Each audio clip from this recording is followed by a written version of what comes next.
नमस्कार।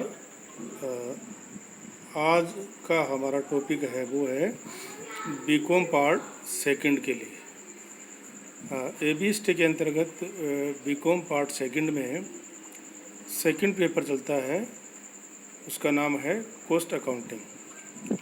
और cost accounting के अंतर्गत हमारा जो चैप्टर चल रहा है उसका नाम है लागत लेखांकन एक परिचय। लागत लेखांकन एक परिचय के अंतर्गत आज हम मेथड ऑफ कॉस्टिंग, लागत निर्धारण या लागत ज्ञात करने की मेथड कौन कौन सी हैं, किन किन विधियों के माध्यम से हम लागत का निर्धारण कर सकते हैं, लागत को ज्ञात कर सकते हैं, इसके बारे में आज हम अध्ययन करेंगे। तो हम स्टार्ट करते हैं। लागत ज्ञात निर्धारण करने या ज्ञात करने की मेथड्स। सर्वप्रथम जो मेथड है उसको बोलते हैं सिंगल आउटपुट और यूनिट कॉस्टिंग। सिंगल आउटपुट और यूनिट कॉस्टिंग। इस मेथड के अंतर्गत क्या होता है कि जहाँ वस्तु का निर्माण कार्य निरंतर क्या रहता है, चालू रहता है, तथा एक ही प्रकार की प्रमाणित वस्तुओं का उत्पादन किया जाता है। जो वस्तुओं का उत्पादन किया जाता है वो एक ही प्रकार की होती हैं और वहाँ इस रीति का प्रयोग किया जाता है। इस मेथड को यूज वहाँ किया जाता है। कहाँ किया जाता है कि जहाँ वस्तु का निर्माण कार्य कंटिन्यू चालू रहता है और एक ही प्रकार की वस्तु का निर्माण या प्रोडक्शन किया जाता है, वहाँ इस रीति का प्रयोग हम करते हैं। किसके लिए? लागत निर्धारण करने के लिए। इस रीति के अंतर्गत लागत ज्ञात करने हेतु लागत पत्र अथवा लागत का विवरण बनाया जाता है। कॉस्ट शीट या कॉस्ट स्टेटमेंट ऑफ कॉस्ट बनाया जाता है तथा कुल लागत में उत्पादित इकाइयों का भाग देकर प्रति इकाई की लागत हम ज्ञात कर सकते हैं। इस रीति का प्रयोग जैसे आपको दिखाई दिया रहा है स्लाइड में, कपड़े के उद्योग में सीमेंट व कागज़ की मिलें, टायर उद्योग, खान उद्योग, कोयला उद्योग और ईंटों के जो भट्टे होते हैं वहाँ पर सिंगल यूनिट आउटपुट या यूनिट कॉस्टिंग का प्रयोग किया जाता है।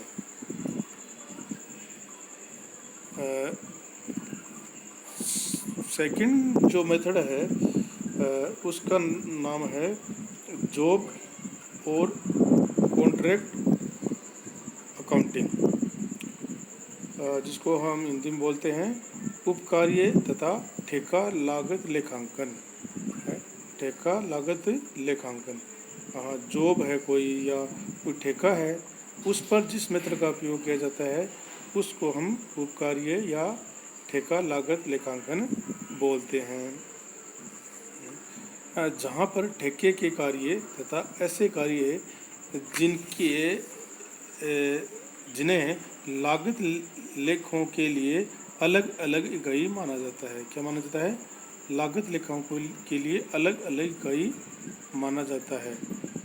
या एक ही कार्य को ऐसे विभिन्न भागों में बांटा जा सकता है। क्या किया जा सकता है?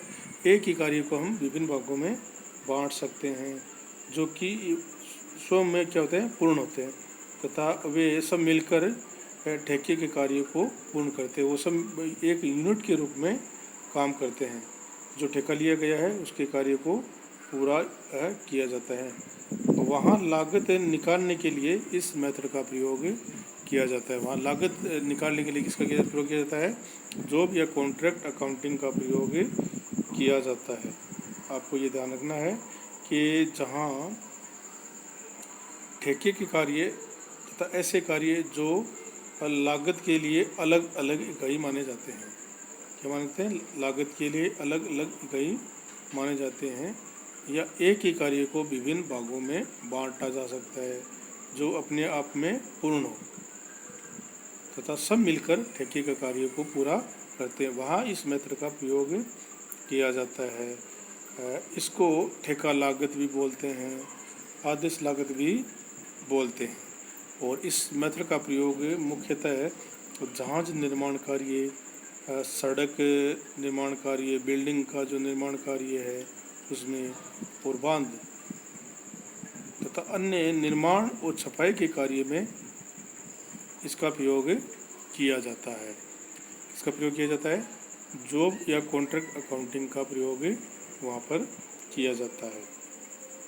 इस प्रकार हमारी दो मेथड हो गई है, इकाई लागत लेखांकन तथा उपकार्य तथा ठेका लागत लेखांकन। और थर्ड मेथड जो हमारी है उसका नाम है प्रोसेस अकाउंटिंग। प्रोसेस अकाउंटिंग, और जिसमें हिंदी में बोलते हैं इसको प्रक्रिया लागत लेखांकन। क्या बोलते हैं? प्रक्रिया लागत लेखांकन। जिन व्यवसायों में किसी वस्तु का निर्माण विभिन्न प्रक्रियाओं में होकर करना होता है। कुछ ऐसे व्यवसाय होते हैं जहां वस्तु का निर्माण कुछ प्रक्रियाओं के द्वारा होता है। एक प्रोसेस पूरी होने के बाद नेक्स्ट प्रोसेस में उस मटेरियल को डाला जाता है, और दूसरी प्रोसेस पूरी होने के बाद में थर्ड प्रोसेस में मटेरियल को डाला जाता है, और इस प्रकार हमारा निर्माण कार्य है वो पूरा किया जाता है। ये निर्माण कार्य क्या होता है? विभिन्न प्रक्रियाओं में होकर पूरा करना होता है, अर्थात एक प्रक्रिया से निर्मित वस्तु दूसरी प्रक्रिया के लिए कच्चे माल का कार्य करती है, रॉ मटेरियल के रूप में वो कार्य करती है। और तथा कहीं कहीं पर बाई प्रोडक्ट भी प्राप्त होते हैं। जो प्रोसेस चलती है उसमें मेन प्रोडक्ट के साथ में बाई प्रोडक्ट का भी निर्माण अपने आप हो जाता है। किस मेथड में? प्रक्रिया लागत लेखांकन में। और ऐसे उद्योगों में लागत ज्ञात करने हेतु इस विधि का प्रयोग हम करते हैं। उदाहरण के रूप में समझे तो जैसे तेल उद्योग है, और इत्र बनाना है, साबुन उद्योग है, और रसायन उद्योग है, रबड़ उद्योग है, तथा मेडिसिन में भी इस उद्योग को मेथड को प्रयोग में किया जाता है। और इसके साथ ही साथ एक बात आपको ध्यान में रखनी है कि अन्य पेय पदार्थ जैसे शराब है, शरबत है आदि उद्योगों के लिए भी प्रक्रिया लागत लेखांकन का प्रयोग किया जाता है। तो इस प्रकार 3 प्रकार की मेथड है जिनका हमने आज अध्ययन किया है। तो आपको ध्यान में ये रखना है कि कौन से उद्योग में किस मेथड का प्रयोग हमें करना है। इसके लिए ज़रूरी है कि आपको लागत निर्धारण करने की जो मेथड है उनका पूरी तरीके से जानकारी हो, जिससे कि आपको क्वेश्चन को हल करते समय किसी भी प्रकार की कोई कठिनाई का सामना नहीं करना पड़े। हम एक बार वापस इसको रिपीट कर देते हैं। किसको रिपोर्ट कर देते हैं कि आज हमने क्या किस के बारे में अध्ययन किया। हमने आज अध्ययन किया है लागत निर्धारण करने या लागत ज्ञात करने की मेथड कौन कौन सी होती है। और मुख्यतः हमने 3 प्रकार की मेथड का आज अध्ययन किया है, जिसमें प्रथम मेथड है उसको हम क्या बोले थे? सिंगल आउटपुट और यूनिट कॉस्टिंग। सिंगल आउटपुट और यूनिट कॉस्टिंग जिसको हमने बोला है, उस मेथड का प्रयोग हमने किया है।